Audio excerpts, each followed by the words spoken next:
درمیانے درجے کا کھانا آپ اپنے گھر والوں کو کھلاتے ہیں، وہ کھانا 2 ٹائم کا 10 مسکینوں کو کھانا کھلانا کہ وہ پیٹ بھر کر کھانا، صرف وحدہ لا شریک، اپنی مخلوق میں سے جس کی چاہے قسم کھائیں۔ لا اقسم بہذا البلد وانت حل بہذا البلد، کبھی مکے کی قسم کھاتے ہیں رب العالمین۔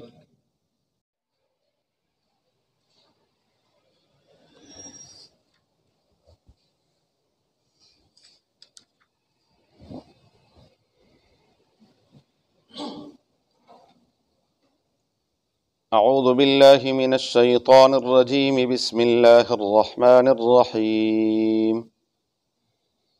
ولا تجعلوا الله عرضة لأيمانكم أن تبروا وتتقوا وتصلحوا بين الناس والله سميع عليم۔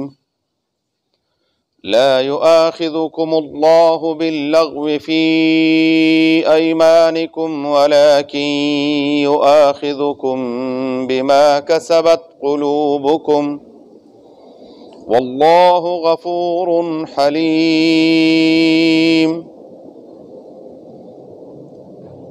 ولا تجعلوا اللہ عرضة لأیمانکم، اور نہ بناؤ اللہ تعالیٰ کے پاک ناموں کو اپنے قسموں کا نشانہ، ان تبروا، یہ کہ تم نیکی نہیں کرو گے، وتتقوا، اور پرہیزگاری اختیار نہیں کرو گے، وَتُصْلِحُوا بَيْنَ النَّاسِ، اور لوگوں کے درمیان صلح نہیں کراؤ گے۔ واللہ سمیع علیم، اور اللہ تعالیٰ سننے والے، سب کچھ جاننے والے ہیں۔ لا یؤاخذکم اللہ باللغو فی ایمانکم، اللہ تعالیٰ تمہارے بیہودہ قسموں پر پکڑ نہیں فرماتے، ولیکن یؤاخذکم بما کسبت قلوبکم، لیکن اللہ تعالیٰ مؤاخذہ فرماتے ہیں، پکڑ کرتے ہیں تمہارے ان قسموں کا جن کے ساتھ تمہارے دل کے ارادے ہوں۔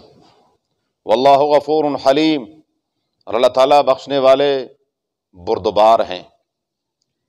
ولا تجعلوا اللہ عرضة لأیمانکم، سورہ بقرہ کی آیت نمبر 224 اور 25 ہیں۔ پچھلی آیات میں اللہ وحدہ لا شریک نے خاص ایام میں عورتوں کے جو خاص مسائل ہیں، خصوصاً حیض کے، ان سے متعلق فرمایا کہ ان ایام میں ان کے قریب بھی مت جاؤ۔ قل هو اذن فاعتزلوا النساء فی المحیض، یہ گندگی ہے، ان میں عورتوں سے دور رہنا چاہیے۔ اب ایک اور مسئلہ جو جاہلیت کے دور میں عام تھا، وہ ہے بات بات پر قسم اٹھانا۔ تو رب العالمین نے قسم کے مسائل، احکام یہاں بھی ہیں، آگے سورہ مائدہ میں بھی رب العالمین نے بیان فرمائے ہیں۔ پہلی بات تو یہ ہے کہ قسم کوئی اچھی چیز نہیں ہے، حتی الوسع کوشش کرنی چاہیے کہ قسم کی نوبت ہی نہ آئے۔ ہمارے ائمہ کرام میں امام شافعی رحمہ اللہ تعالی رحمۃ واسعہ جلیل القدر شخصیت ہیں، وہ فرماتے ہیں میں نے زندگی بھر کبھی قسم نہیں کھائی، بہت بڑی بات ہے۔ البتہ ایک صورت یہ سامنے ہے کہ اگر قسم کی نوبت آ جائے تو پھر قسم صرف اللہ کے نام کی کھانی چاہیے، اور اس کی بنیاد اصل میں یہ ہے کہ قسم کسی کو گواہ بنانا ہوتا ہے۔ معاملات کے بارے میں رسول اللہ مبارک فرماتے ہیں مدعی اور مدعا علیہ، اگر کسی مسئلے میں جھگڑا ہے تو البینۃ علی المدعی والیمین علی المدعا علیہ، یا والیمین علی من انکر، جو دعویٰ کرنے والا ہے مدعی وہ گواہ پیش کرے۔ ہاں اگر اس کے پاس گواہ نہ ہو تو پھر قسم کی نوبت آئے گی۔ اب قسم مدعی کہے کہ جی میں قسم اٹھاتا ہوں کہ نہیں مدعی قسم نہیں اٹھا سکتا۔ قسم جو ہے وہ مدعا علیہ کرے، مدعا علیہ قسم کھائے گا اور وہ اللہ تعالیٰ کو گواہ بنائے گا جب اس کے پاس گواہ نہیں ہے، اور گواہ ہر جگہ کون ہے؟ صرف اللہ کی ذات ہے۔ ہم کبھی کہتے ہیں جی میں اپنے بچوں کے سر کی قسم اٹھاتا ہوں، میں اپنے ماں کے سر کی قسم اٹھاتا ہوں، میں اپنے مرشد کی قسم اٹھاتا ہوں۔ نعوذ باللہ، یعنی اللہ تعالیٰ کے نام کی قسم کی ہمیں کوئی حیثیت؟ اپنے بچوں کے سر کی قسم تو ہمیں کوئی چیز سمجھ آتی ہے؟ نبی کریم صلی اللہ علیہ وسلم فرماتے ہیں جو شخص اللہ کے سوا کسی کے قسم کھائے فقد اشرک، اس نے شرک کیا۔ من حلف بغیر اللہ، یہ شرک اللہ تعالیٰ کی ذات کے ساتھ، صرف وحدہ لا شریک، اپنی مخلوق میں سے جس کی چاہے قسم کھائیں۔ لا اقسم بہذا البلد وانت حل بہذا البلد، کبھی مکے کی قسم کھاتے ہیں رب العالمین، والتین والزیتون وطور سینین وہذا البلد الامین، یہ ساری قسمیں ہیں، والضحی واللیل اذا سجا والشمس وضحاها والقمر اذا تلاها، یہ ساری قسمیں ہیں، واللیل اذا یغشا۔ تو چونکہ وہ خالق ہے اور باقی سب اس کی مخلوق ہے، کبھی رسول اللہ مبارک کے لعمرک انہم لفی سکرتہم یعمہون، تو بہرحال وحدہ لا شریک اپنی مخلوق میں سے جس کی چاہے قسم کھائے، لیکن مخلوق کے لیے صرف اور صرف یہ ہے کہ وہ کس کی؟ صرف اللہ کے نام کی قسم۔ اس کے علاوہ باقی جتنے بھی یہ ہمارے الفاظ ہیں کہ جی ماں کے سر کی قسم اور باپ کے سر کی قسم اور بیٹے کے سر کی قسم اور اولاد کے سر کی قسم اور یہ وہ، یہ سارے کی ساری ویسی باتیں ہیں۔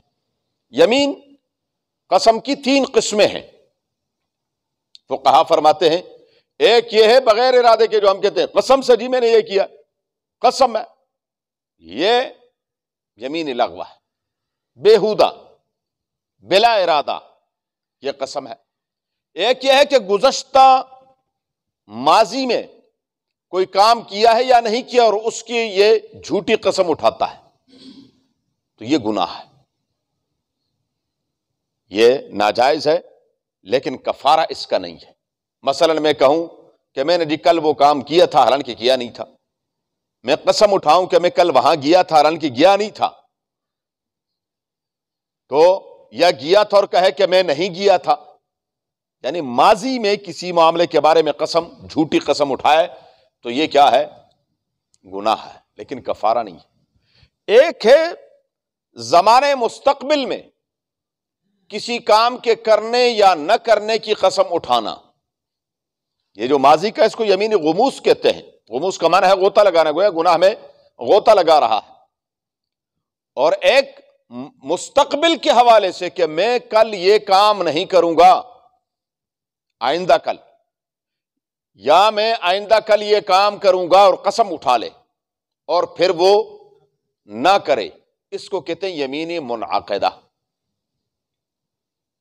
اگر یہ قسم توڑ دی تو پھر اس کا کفارہ لازم ہے۔ 4 کفارے قرآن نے ذکر کیے ہیں۔ لا یؤاخذکم اللہ بما لا یؤاخذکم اللہ باللغو فی ایمانکم ولکن یؤاخذکم بما عقدتم الایمان فکفارتہ اطعام 10 مساکین من اوسط ما تطعمون اہلیکم او کسوتہم او تحریر رقبہ۔ یہ ایک چیز چونکہ ختم ہو گئی ہے غلامی، تو غلام کو آزاد کرنے والا، یہ بات ختم ہو گئی، اب 3 رہ گئے۔ اگر قسم توڑی ہے تو یہ 10 مسکینوں کو کھانا کھلا دے، 2 وقت کا کھانا کھلائے، من اوسط ما تطعمون اہلیکم، جو اوسط درجے کا اپنے گھر میں عام طور پر جو ہانڈی پکتی ہے، جیسے کھانا پکتا ہے، کوئی خاص قسم کا کھانا بھی نہ ہو اور بالکل دال ساگ بھی نہ ہو۔ ویسے آج کل تو خیر تبدیلی آ گئی ہے، دال ساگی بڑی بات ہے کہ وہی پورا ہو جائے. ورنہ عام طور پر جو گھروں میں چھوٹا موٹا کوئی مرغی کا گوشت ہو گیا، اس کے ساتھ کوئی سبزی ڈال لی یا کوئی دال ڈال لی اور وہ بنا لی بہترین، جیسے عام طور پر ہم اپنے گھر کے لیے بناتے ہیں. یہ نہ ہو کہ جی چلو بس لمبا ہی شوربہ بنا لیں کیونکہ ہم نے کون سا وہ خود کھانا ہے. من اوسط ما تطعمون اہلیکم، قرآن کہتا ہے جو درمیانے درجے کا کھانا آپ اپنے گھر والوں کو کھلاتے ہیں، وہ کھانا 2 ٹائم کا 10 مسکینوں کو کھانا کھلانا کہ وہ پیٹ بھر کر کھانا کھا لے. اگر یہ نہ ہو او کسوتہم، یا ان کو کپڑے پہنا دیں. 10 مسکینوں کو ایک اوسط درجے کا لباس جو ہے وہ ان کو پہنا دیا جائے، شلوار قمیص. اگر یہ بھی نہیں کر سکتا، ایک شخص سے قسم توڑ دی ہے اور اس کے بعد بیچارے کے پاس کچھ ہے ہی نہیں، تو پھر شریعت کہتی ہے 3 دن روزے رکھے گا. فصیام 3 ایام ذالک کفارۃ ایمانکم، 3 دن روزے رکھ لے گا، اس کا کفارہ پورا ہو جائے گا. یہ قسم کا حکم ہے. ایک اور مسئلہ یہ بھی ہے، ایک بات سے اگر قسم کھائی ہے کہ میں نے یہ کام نہیں کرنا اور بعد میں معلوم یہ ہوا کہ نہیں، اس کرنے میں خیر ہے، بھلائی ہے، اچھائی اس کے کرنے میں ہے، تو پھر قسم توڑ دینی چاہیے. رسول اللہ صلی اللہ علیہ وآلہ وسلم کی خدمت میں مسلم شریف کی روایت ہے، ابو موسیٰ اشعری رضی اللہ تعالی عنہ مشہور صحابی ہیں، تشریف لائے. جہاد کا موقع ہے کہ اللہ کے محبوب صلی اللہ علیہ وسلم مجھے سواری چاہیے. حضور نے صلی اللہ علیہ وسلم نے فرمایا واللہ لا احملہ، قسم اٹھا لی کہ میں آپ کو سواری نہیں دوں گا. بعد میں رسول اللہ مبارک نے ابو موسیٰ اشعری رضی اللہ تعالی عنہ کو بلایا اور سواری دی.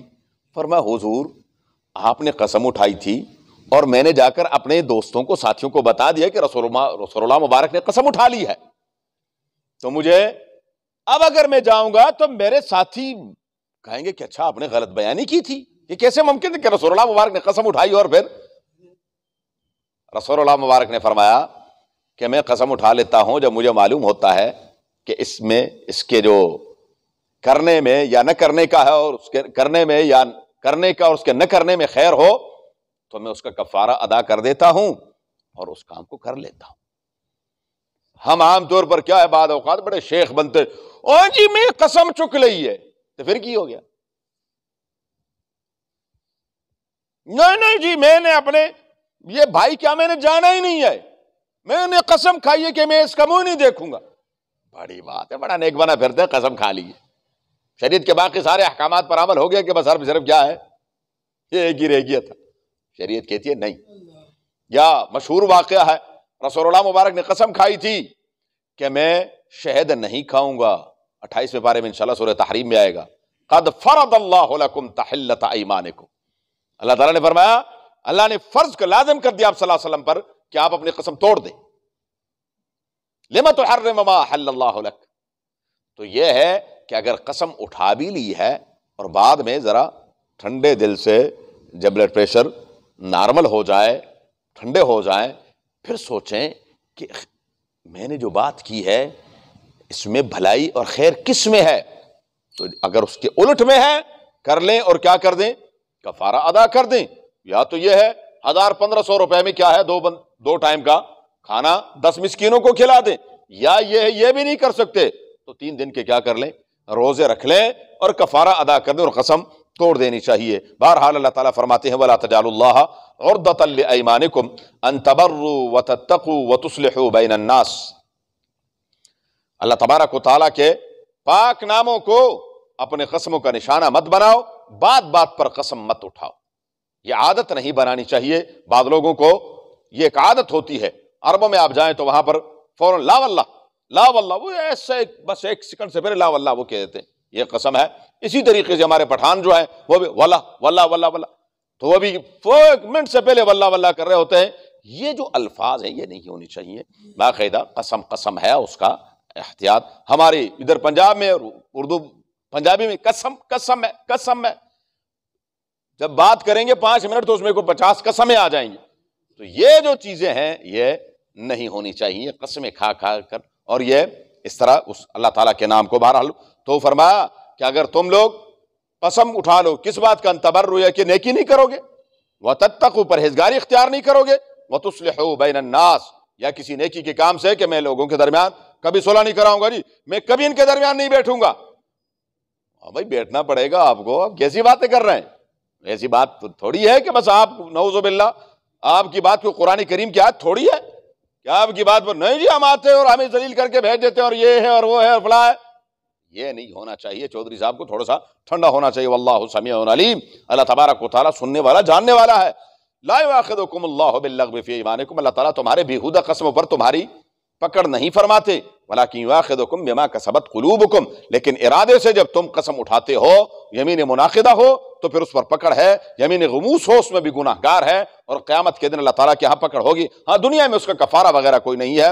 واللہ غفور حلیم، اللہ تبارک و تعالیٰ بخشنے والے حلیم ہے، بردبار ہیں، فوری طور پر پکڑ نہیں فرماتے. للذین یؤلون من نسائہم، آگے قسم ہی کی قسم میں سے وہ ایلا ہے، اس کا تذکرہ انشاءاللہ دیں گے.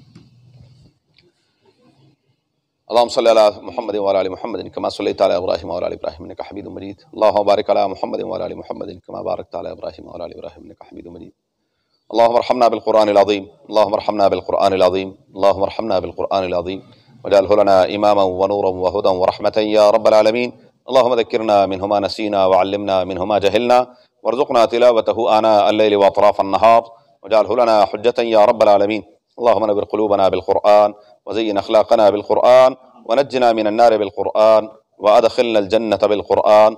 اللهم حصل مرادنا ويسر أمورنا، اللهم حصل مرادنا ويسر أمورنا، اللهم حصل مرادنا ويسر أمورنا بجاه حبيبك المصطفى ونبيك المرتضى صلى الله عليه وآله وأصحابه أجمعين برحمتك يا أرحم الراحمين. جزاكم الله في الدارين.